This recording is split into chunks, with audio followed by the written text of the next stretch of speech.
પ્રસંગને અનુરૂપ અમારા બેની બા એના પિયુજી પાસેથી શું મંગાવવાનું કે છે ને મારી તેરથનો એ કાચું રે હોનો એ નથડે લગ્ન ગીત રૂડા લગ્ન ગીત એ જાનડિયું એ આપણી બેન દીકરીના મુખેથી જે જૂના સમયમાં ગવાતા અને એ લગ્ન પ્રસંગનું જે વાતાવરણ ઊભું થતું અને એ ગીતનો જે આનંદ હતો એ આનંદ આજના આધુનિક સમયમાં તો જતો રહ્યો છે.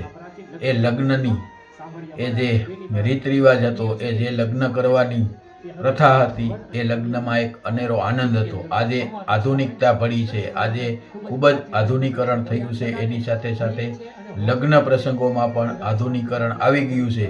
લગ્ન પ્રસંગો આજના જાકમ ઝાડ જેવા હોય છે, એ ખૂબ ડેકોરેશન હોય છે, ઘણું બધું હોય છે, પણ એ લગ્નની જે મજા હતી એ મજા હવે જાણે કે લુપ્ત થતી જાય છે એવું લાગે છે. ત્યારે આવા આધુનિક સમયમાં પણ ઉપલેટાના આહિર સમાજનું ઘરેણું કહીએ તો ઘરેણું એવા રમેશભાઈ ડેર અને તેમની ટીમ દ્વારા આજે જ્યારે ક્યાંય લગ્ન પ્રસંગ હોય ત્યારે એ લગ્ન પ્રસંગમાં એ આપણા પરંપરાગત લગ્ન ગીતો જે આપણી બેન દીકરીઓ લગ્ન પ્રસંગે ગાતા, એ જૂની પરંપરાના ગીતોને આજે પણ આધુનિક ઢબ સાથે, આધુનિક વાજિંત્રો સાથે રમેશભાઈ ડેર અને તેમની સમગ્ર ટીમ જે રીતે લગ્ન પ્રસંગે ગીત ગાય છે એ ખરેખર અવિસ્મરણીય હોય છે. અને તેમની જે જૂની પરંપરા જાળવવાની આ રીત છે એને ખરેખર અભિનંદનને પાત્ર છે. તો મિત્રો, આવો આવા જ એક લગ્ન પ્રસંગમાં આ રમેશભાઈ ડેર અને તેની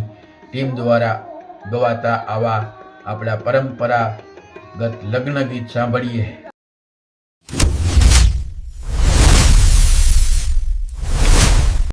વિદાય કહીએ છીએ. દીકરી માટે છાપ આવી, સાડી છેલ્લા હીરા મોતીના હાર આવ્યા, વિવિધ પ્રકારની ભેટો આવી, પણ હવે એની પ્રભુતામાં પગલા પાડ્યા ને એટલે અમારા વંદનાબેનને એમના જીવન પાસેથી કંઈક અપેક્ષા છે. અને શું મંગાવવાની અપેક્ષા છે ને એ આપણે આ પ્રાચીન લગ્ન ગીતની અંદરમાં સાંભળીએ. અમારા બેનીબા એના પિયુજીને કહે છે, શું કહે છે ને એ હવે વર અને કન્યાના આ ગીતની અંદરમાં સંવાદ છે. આપણે સરસ મજાના ખૂબ જ પ્રાચીન લગ્ન ગીત છે, બધાને હૈયે છે અને હોઠે પણ છે. એટલે બધા શાંતિથી આ ગીત સાંભળીએ. પ્રસંગને અનુરૂપ અમારા બેનીબા એના પિયુજી પાસેથી શું મંગાવવાનું કે છે ને મારી તેરથનો એ કાચું રે હોનો એ નથડે લડી લડી જાય રે સાયદા